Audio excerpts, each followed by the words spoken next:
اعوذ باللہ من الشیطان الرجیم بسم اللہ الرحمن الرحیم وَإِذْ بَوَّأْنَا یہ دو رکوع ہیں ابھی سورہ مبارکہ کے حج کے مناسک کا کچھ ذکر ہے یہاں پر، خاص طور پر قربانی کا خاص طور پر ذکر ہے۔ سورہ بقرہ کے دو رکوع 24واں 25واں اس میں بھی حج کے مناسک آ چکے ہیں، لیکن وہاں پر اصل قربانی کا ذکر نہیں تھا، وہ تو صرف یہ ہے کہ وہ دم جو دینا پڑتا ہے اگر کسی وجہ سے سر منانا پڑ گیا ہے قبل از وقت، اور یا اسی طریقے سے تمتع اگر کیا ہے تو اس کا وہ دم شکر کا ہے وغیرہ وغیرہ۔ لیکن یہاں پر جو دو ہے، ایک قربانی اور ایک طواف، ان دو کا جو ہے ذکر ہو رہا ہے خاص طور پر یہاں۔ وَإِذْ بَوَّأْنَا لِإِبْرَاهِيمَ مَكَانَ الْبَيْتِ، اور جب ہم نے معین کر دی ابراہیم کے لیے اپنے گھر کی جگہ، بتا دی کہ یہ ہے وہ جگہ جس کے بارے میں میرا گمان یہ ہے کہ وہاں بنیادیں موجود تھیں حضرت آدم علیہ السلام کی بنائی ہوئی، لیکن اوپر سے دیواریں سب کی سب گر چکی تھیں اور سیلاب کی وجہ سے سارا اب وہاں کوئی آثار نہیں رہے تھے۔ اللہ تعالیٰ نے رہنمائی فرما کر ان کی نشاندہی کروا دی۔ اللہ تشرک بی شیئا، اور یہ حکم دے دیا گیا میرے ساتھ کسی شے کو شریک نہ کرنا، وطہر بیتیا، اور میرے اس گھر کو پاک رکھنا، للطائفین، طواف کرنے والوں کے لیے، والقائمین، اور قیام کرنے والوں کے لیے، کھڑے ہو کر نمازیں پڑھنے والوں کے لیے، والرکع السجود، اور رکوع کرنے والوں کے لیے اور سجود کرنے والوں کے لیے۔ یہ گویا کہ جیسے وہاں آیا تھا وَعَهِدْنَا إِلَىٰ إِبْرَاهِيمَ وَإِسْمَاعِيلَ أَن طَهِّرَا بَيْتِيَ لِلطَّائِفِينَ وَالْعَاكِفِينَ وَالرُّكَّعِ السُّجُودِ، تقریباً وہی آیت یہاں پر آئی ہے، صرف یہ کہ عاکف کی بجائے یہاں قائمین کا لفظ آیا ہے۔ وَأَذِّن فِي النَّاسِ بِالْحَجِّ، اور اے ابراہیم اب پکارو لوگوں کو، اذان دو، پکارو حج کے لیے۔ اب کیسے پکارا ہوگا، کیسے آپ نے یہ پیغام پہنچایا ہوگا،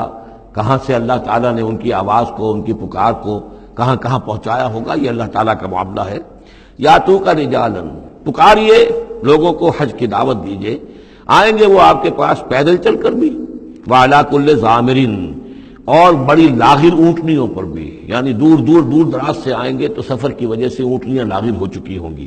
یاتین من کل فج عمیق، جو یہاں پر پہنچیں گی وہ اونٹنیاں اور لوگ آئیں گے بڑی دور دراز کی راہوں سے، دور دراز کی، یہ فج کہتے ہیں پہاڑوں کے درمیان کے راستے کو، چونکہ یہ سارا پہاڑی علاقہ ہے تو نہ معلوم کہاں کہاں سے گہری وادیوں میں سے ہو کر لوگ جو ہے پہنچتے ہیں۔ لیشہدوا منافع لہم، تاکہ یہ آئیں حاضر ہوں ان جگہوں پر کہ جو ان کے لیے منفعت کی جگہیں ہیں۔ وَيَذْكُرُ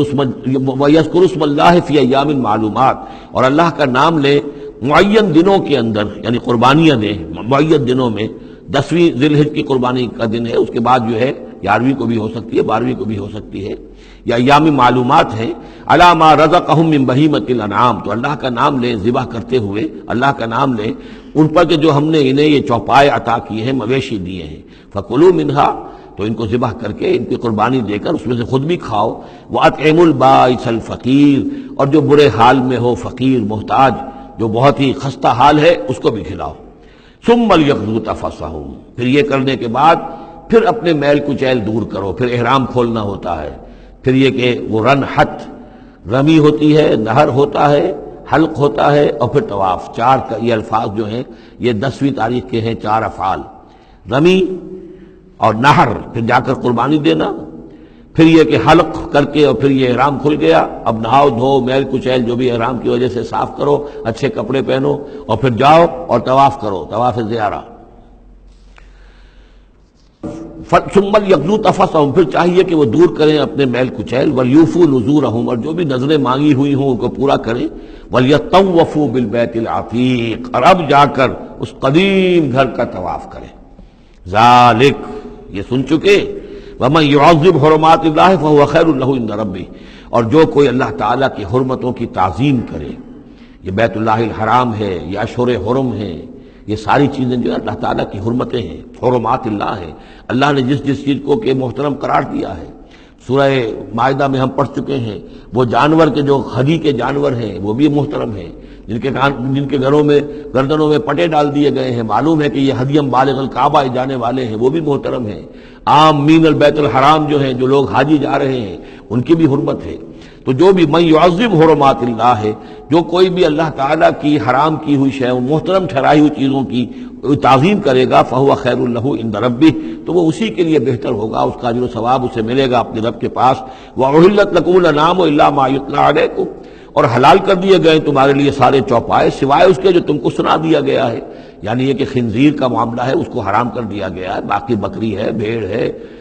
گائے ہے، بیل ہے، اونٹ ہے، ان سب کو اللہ کی راہ میں تو اس کی قربانی ہو سکتی ہے۔ فاجتنبوا الرجس من الاوثان، تو پھر تم بچو ان بتوں کی گندگی سے بچو۔ یہ ہے اصل میں بچنا جو ہے وہ سب سے پہلے شرک، اور وہاں پر سب سے بڑا شرک جو ہے وہ بت پرستی کا ہو رہا تھا۔ واجتنبوا قول الزور، اسی طریقے سے جھوٹ کہنے سے، جھوٹ بات سے بھی بچو۔ حنفاء للہ، یکسو ہو جاؤ اللہ کی طرف، یکسو اسی کے بندے بن جاؤ، غیر مشرکین بہ، اس حال میں کہ اس کے ساتھ کسی بھی اعتبار سے شرک نہ ہو، کسی پہلو سے، کسی اعتبار سے، ذات میں، صفات میں، حقوق میں، اختیارات میں، کہیں بھی کوئی شرک کا شائبہ نہ آنے پائے۔ ومن یشرک باللہ، اور جو کوئی اللہ کے ساتھ شرک کرے گا، فکأنما خر من السماء، تو وہ تو ایسے ہے جیسے وہ رسی کٹ گئی اور اب وہ زمین کے اوپر گر پڑا، زمین کی طرف جا رہا ہے آسمان سے۔ کوئی شخص ہے جو آسمان سے کسی بلند چیز سے کسی رسی کے ساتھ لٹکا ہوا ہے، وہاں سے گر گیا یا رسی کٹ گئی، اب جو گر رہا ہے فکأنما خر من السماء فتخطفه الطیر، اب یا تو یہ کہ وہ جو پرندے ہیں وہ اسے اچک کر لے جائیں، کوئی باز آئے اور پکڑ کر لے جائے، کوئی اور ہو، جو بھی یہ بڑے بڑے جانور ہوتے ہیں کہ جو شکار کرتے ہیں پرندوں کا، تخطفه الطیر، پرندے اس کو اڑا کر لے جائیں، اور تہوی بہ الریح، یا یہ کہ پھر ہوا ان کو لے جا کر گرائے فی مکان شہیق، کسی دور کی جگہ میں کوئی ہوا جو ہے جھونکا اس کو لے جائے اور کسی کھائی میں جا کر گرا دے۔ یہ معاملہ ہے اس شخص کا جو اللہ کے ساتھ شرک کرتا ہے، اس کے پاس کوئی سہارا نہیں رہا۔ اب توحید والا جو ہے وہ ایک سہارے پر قائم ہے، قول ثابت بالحیات الدنیا، یہ جو ہم ثبات عطا کرتے ہیں اہل ایمان کو، بالقول ثابت فی الحیات الدنیا، دنیا کی زندگی میں۔ ذالک، یہ تم نے سن لیا، یہ احکام تم نے سن لیے۔ ومن یعظم شعائر اللہ، پھر سن لو جو اللہ کے شاعر کی تعظیم کرے گا، فإنہا من تقوی القلوب، تو یقیناً یہ دلوں کے تقوی کی بات ہے۔ ان تمام چیزوں کی ہم پڑھ چکے ہیں سورہ بقرہ میں، ان الصفا والمروۃ من شعائر اللہ، بیت اللہ شعیرہ ہے اور وہ مقام ابراہیم شعیرہ ہے، صفا اور مروہ جو ہے شعیرہ ہیں۔ شعیر وہ چیز ہے کہ جس سے اللہ تعالیٰ کی بندگی کا شعور پیدا ہو، ان کے ساتھ وہ چیزیں وابستہ ہیں، وہ تاریخ ان کی ہے کہ جس کے حوالے سے پھر یہ کہ اللہ تعالیٰ کا شعور جو ہے انسان کے اندر پیدا ہوتا ہے، اس کی ذات کا، صفات کا۔ لکم فیہا منافع الی اجل مسمى، یہ جو جانور ہیں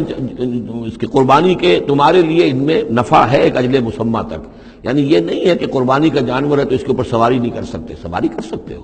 قربانی کا جانور ہے تو اس کا دودھ پی سکتے ہو، اگر وہ گائے ہے درمیان میں اگر کوئی دودھ ہے یا بکری ہے لے کے جا رہے ہو تو اس کا دودھ پی سکتے ہو۔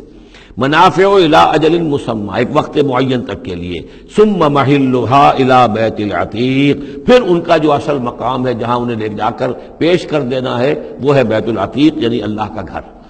اللہ کا گھر کا جو منہر ہے پھر اس کو وسیع کر کے، اور بنا کی وادی میں ایک بہت بڑی جگہ ہے، ورنہ اس سے پہلے جو ہے یہ مروہ کی جو پہاڑی ہے، صفا اور مروہ کے پاس جو ہے یہ قربان گاہ تھی۔ مروہ ہی سے وہ وادی شروع ہو جاتی ہے کہ جس پر کچھ آگے چل کر وہ بنا کا پورا آتا ہے، اب یہ منہر جو ہے وہ ادھر ایکسٹینڈ کر دیا گیا ہے۔ صدق اللہ العظیم۔